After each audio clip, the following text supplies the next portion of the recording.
예, 한국 교회에서 일어나고 있는 성령 운동에 대해서 얘기하고 있습니다. 지난 시간에는 한국 교회에서 제가 체험했던 성령 이야기를 했고, 오늘은 제가 희망하는, 주창하는 새로운 신학의 패러다임, 예수 르네상스에서 보고 생각하고 권장하는 성령 체험 이야기를 하려고 합니다. 지난 시간에 얘기했던 한국교회에서 일어나고 있는 성령 체험 현상은 기독교적인 특수성이 그 안에 없고, 그래서 일반 종교 현상이고, 더 나아가서 이것은 사회 현상의 하나라고 이해할 수 있다. 거기까지 얘기를 했고, 오늘은 예수 중심의 신앙, 그 입장에서 보면 성령 체험을 어떻게 이해할 거냐 이런 건데, 역시 세 갈래로 나누어서 생각해 보려고 합니다. 첫째는 생명과 성령, 혹은 성령과 생기이고, 두 번째는 성령이라는 말 그 자체는 잊어버려도 좋다. 이런 좀 위험한 얘기를 하려고 하고요. 그럼에도 불구하고 세 번째는 교회 안에서는 성령 운동을 계속 벌이고 있으니까 초대교회가 했듯이 영분별, 이게 가짜인지 진짜인지 영분별을 어떻게 할 거냐, 이 세 갈래로 나누어서 생각해 보려고 합니다.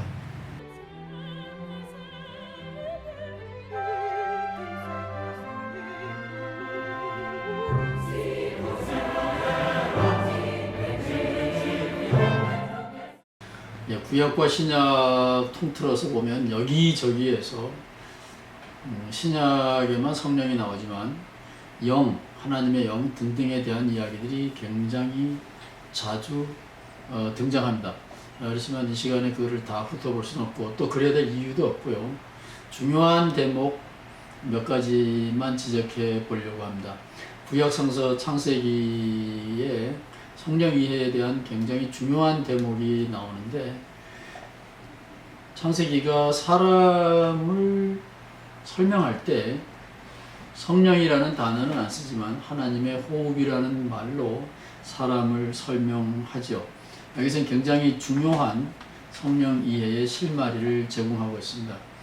히랍 철학이나 구약 성서나 다 같은 이 공통점이 있는데, 또 현대인들의 언어도 마찬가지입니다. 산 것과 죽은 것을 구별합니다. 구약 성서는 산자는 하나님의 호흡이 그 안에 남아있다, 들어있다라는 말로 하고, 히랍 철학에서는 영, 혼이 들어있다 이런 말로 하고, 현대인들은 살았다, 죽었다, 혹은 그것이 사람이 아닌 경우에는 고장났다 등등의 말로 합니다. 그래서 구약 성서나 히랍 철학이나 현대인이나 종합해 보면 움직이는 물체와 움직이다가 정지한 물체를 구분하여 말할 때 살았다, 죽었다라고 말합니다. 시계가 가다가 멈추면 시계가 고장났다라고 말하기도 하지만 시계가 죽었다라고 말하죠. 그래서 죽은 시계를 표현할 때 우리는 시계가 죽었다, 고장났다 이렇게 표현하기도 하지만, 현대의 과학적인 표현을 쓰면 저 시계는 고장난 게 아니야, 죽은 게 아니야, 죽은 것도 아니고 산 것도 아니고 그냥 배터리, 한국식으로 하면 배터리가 나갔다, 저는 고장난 게 아니고 배터리를 갈면 된다, 이렇게 표현하는데, 이 모든 것들이 구약, 히랍 철학, 현대인들의 어법 등등에서 공통적인 것은 다 동작, 움직임을 설명할 때 배터리, 기, 기운, 영, 혼, 하나님의 호흡 등의 말을 사용한다. 이런 것이 우리가 성령을 이해할 때 제일 먼저 마음에 새겨야 될 말입니다. 두 번째 신약 성서로 오면 이게 성령과 좀 더 밀접한 연관이 있는 말인데, 신약 성서에도 그 영이라는 단어가 굉장히 많이 나오지만 신약 성서에서 두 가지 사례를 지적하고자 합니다. 첫 번째는 예수의 친구들과 예수의 가족이 예수를 귀신 들렸다 혹은 미쳤다 이런 말을 사용하고 있습니다. 이것은 신약시대에 와서 더러운 영, 악령, 귀신 등의 말이 구약성서에 비해서 굉장히 자주 폭넓게 사용되고 있고 예수에게 대하여서도 귀신 들렸다, 미쳤다라는 말을 사용했습니다. 예수의 가족들조차도. 그것은 뭘 말하느냐? 단순히 살아 움직인다 정도가 아니라 이거는 보통 수준이 넘었다. 세상과는 다른 특별한 일을 한다. 이랬을 때 미쳤다, 귀신 들렸다 이런 단어를 사용하게 되고 오늘 우리가 말하려고 하는 성령 체험, 오순절의 성령 강림과 직접적인 연관이 되는 것은 사도행전 1장과 2장, 특별히 2장에 나오는 이야기인데 거기에서는 아침 9시에 예루살렘에 모인 예루살렘 어떤 성도의 집 2층에 모인 신도들 120명이라고 그러는데 사실은 그 당시에 120명이 2층에 모일 수 있는 그런 대저택은 없었다고 보는 게 좋겠지만 어쨌든 전설적으로 보면 그 120명의 초기 교인들이 모여서 제자를 다시 뽑았죠. 초기에 예루살렘에 모였던 그 초기의 기독교 신도들의 첫 모임에서 죽은 가룟 유다를 대신하여 마띠아 제자를 뽑고 거기에서 이어서 집회가 있었는데 그 집회에서 모임에서 특별한 현상이 일어났죠. 강력한 기운, 열기에 사로잡히게 됐고 사람들이 새로운 언어, 방언을 말하기 시작하면서 시끄러운 소리가 났고 이것이 교회 바깥에까지 새어나갔습니다. 그래서 동네 사람들이 저 이상한 집단들이 아침부터 술에 취했다 이런 표현을 했고 그래서 베드로가 일어나서 우리는 술에 취한 것이 아니다. 지금이 몇 시인데 술이 취하냐. 술이라는 게 요즘도 아마 그렇듯이 저녁이라면 몰라도 무슨 아침부터 술에 취하냐. 우리는 술에 취한 것이 아니라 구약성서에서 이미 약속한 새로운 영, 성령을 받은 거다. 이런 말로 초기에 있었던 예루살렘 집회를 변명하고 있죠. 그래서 구약성서나 신약성서에서 보듯이 구약성서에서는 하나님의 호흡이라는 말로 생명체의 약동을 설명을 했고 신약성서에서는 예수의 정신에 사로잡힌 사람들을 설명할 때 성령이라는 단어를 사용하기 시작했다. 이것이 제가 강조해서 말하고 싶은 점입니다.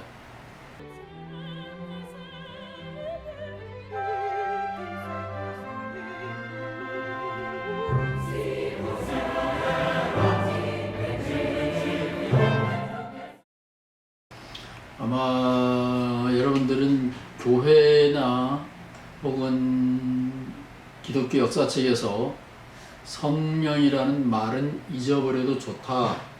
이런 말은 아마 들어본 적이 없을 거라고 생각을 합니다. 미국 군대에서는 DADT, Don't Ask, Don't Tell. 사람들의 성적인 프레퍼런스, 편호성, 우호성에 대해서는 물어보지도 말고 물으면 대답도 하지 말아라. Don't ask, don't tell. 이런 구호가 있었습니다. 지금은 다 개방됐습니다. 지금 물어봐도 되고 나는 동성애자다 대답해도 미국 군대에서 안 쫓겨납니다. 그런 것이 있듯이 기독교 역사적으로 보면 특별히 신학자들에게 대해서 신학자들은 성령에 대하여 묻지도 않고 물어도 말도 하지 않았고 그래도 교회 지도자들이나 신학자들은 교회 생활, 신학자로서의 삶에 문제가 없었습니다.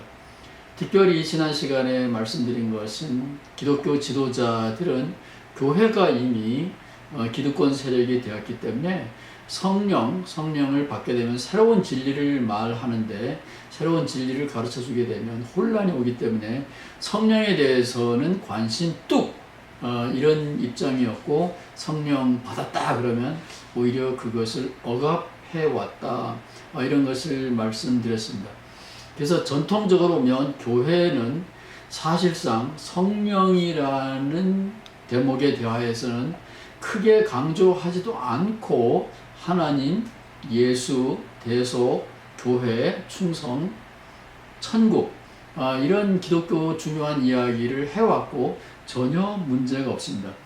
이미 사실상 성령에 대하여 아무런 노골적인 강조 없이도 기독교는 대부분의 신앙생활을 하는데 문제가 없었음에도 불구하고 제가 굳이 예수에게 신앙의 기반을 둔다면 성령이라는 말은 잊어버려도 좋다 이렇게 말하면 아마 많은 사람들은 너 삼위일체를 부정할 거야? 너 이단이네? 진짜 이단이네? 이렇게 대들는지도 모릅니다. 이렇게 말하는 많은 사람들도 사실은 자기 자신이 교회 생활을 함에 있어서 많은 경우에 성령의 강조 없이 성령이라는 단어 사용 없이도 하나님과 예수, 천국 이 세 가지면 기독교 중요한 이야기는 끝나기 때문에 굳이 성령이라는 말을 사용하지 않고도 신앙생활을 잘 해왔다는 자기 자신을 아마 돌아볼 수 있을 거라고 생각을 합니다. 하나님 이야기, 그것은 수없이 많은 사람들이 하고 있지만 천태만상이듯이 오늘날의 종교적인 체험, 영적인 체험도 수없이 많은 사람들이 강조하고 있지만 하나님이라는 단어가 서로 달리 사용되듯이 영적인 체험, 종교 체험, 성령 체험도 서로 달리 사용되고 있습니다. 그래서 저는 예수에게 집중하는 예수의 복음을 전하고자 합니다. 사실상 기독교는 성령이라는 단어를 중요하게 사용할 필요가 없는 긴 역사를 가지고 있습니다. 그래서 오순절 운동은 늘 기독교 안에서 변두리 집단들의 특수한 관심사로 여겨져 왔습니다. 그럼에도 불구하고 노골적으로 성령을 강조하지 않고도 신앙생활에 문제가 없다. 제가 이렇게 꼬집어서 말하면 저놈 진짜 이단이네 이렇게 노발대발 하는지도 모르죠.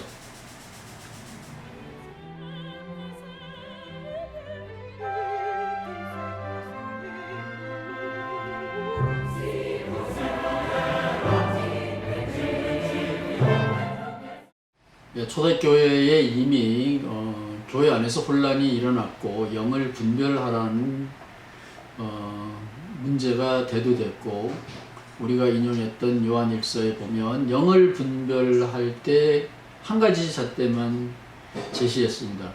예수의 피와 살을, 다시 말하면 인간인 사람이신 예수를 인정하는 영이라야 참 기독교 성령이다. 이런 중요한 지적을 했는데 불행하게도 이 대목이 오늘날 교회의 오순절 운동에서는 중요한 역할을 하고 있지 못합니다.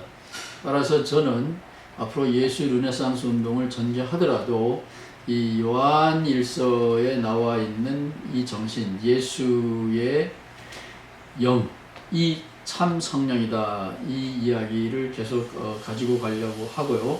종합적으로 성령 분별에 대하여 다시 한번 말씀드리려고 합니다. 첫 번째 성령의 잣대는 생기가 가득합니다. 굉장히 좋은 말을 성경은 사용하고 있습니다.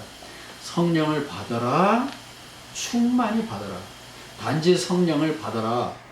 이 말로는 성령을 강조하는 오순절 운동을 이해할 수 없습니다. 왜냐하면 모든 생명은 이미 조물주가 선물로 허락하는 거룩한 영, 하나님의 영에 힘입고 있기 때문에 나도 살아있는 동안 하나님의 호흡이 내 안에서 숨쉬고 있어. 나도 성령 받았어. 이렇게 자기를 변명하는 사람 앞에서는 그것이 틀렸다라고 말할 수가 없습니다. 따라서 우리가 성령이라는 말을 사용할 때는 바울 성서가 사용하듯이 성령 충만, 이것을 강조하여 말한다. 이렇게 하는 것이 좋습니다. 그래서 느슨하게 살고 있는 사람들, 게을리게 살고 있는 사람들도 사실은 하나님의 영의 은총 안에서 살고 있기 때문에 그들도 성령을 받았다 라고 자기 주장을 하면 너 틀렸다. 이렇게 말하기가 곤란합니다. 그래서 우리 예수 르네상스가 강조하고 싶은 것은 성령이라는 말을 우리가 사용할 때 그것은 성령 충만을 말한다. 다시 말하면 생기 가득함, 생기 충만함, 열정이 넘침, 이런 삶을 우선적으로 가르친다. 그러니까 열정이 없는 느슨한 삶을 살고 있는 사람은 나도 성령 충만, 나도 성령 안에서 살고 있다 라는 말을 사용할 자격이 없다. 이렇게 못 받고 싶습니다. 아직도 살아있는 세계적인 신학자 몰트만이 한국에 와서 무당이 춤추는 것을 보고 독일로 돌아가서 성령에 대한 이야기에 대해서 확신을 가지고 책을 집필하기 시작을 했다. 이 몰트만의 친구한테서 제가 직접 들은 얘기입니다. 제가 들은 얘기는 아니지만, 다시 말하면 독일에서는 정신, 가이스트, 그러면 굉장히 다양한 폭넓은 의미를 가지고 있습니다. 예를 들면 시대 정신, 이것은 생기발랄하게 팔팔하게 살아있는 게 아니고 굉장히 느슨한 말입니다. 그래서 거룩한 가이스트, 거룩한 영, 이거에 대해서 몰트만은 우물쭈물하고 있었는데 한국에 와서 무당이 칼날을 위해서 춤추는 것을 보고 영을 받는 것은 저런 것을 의미하구나.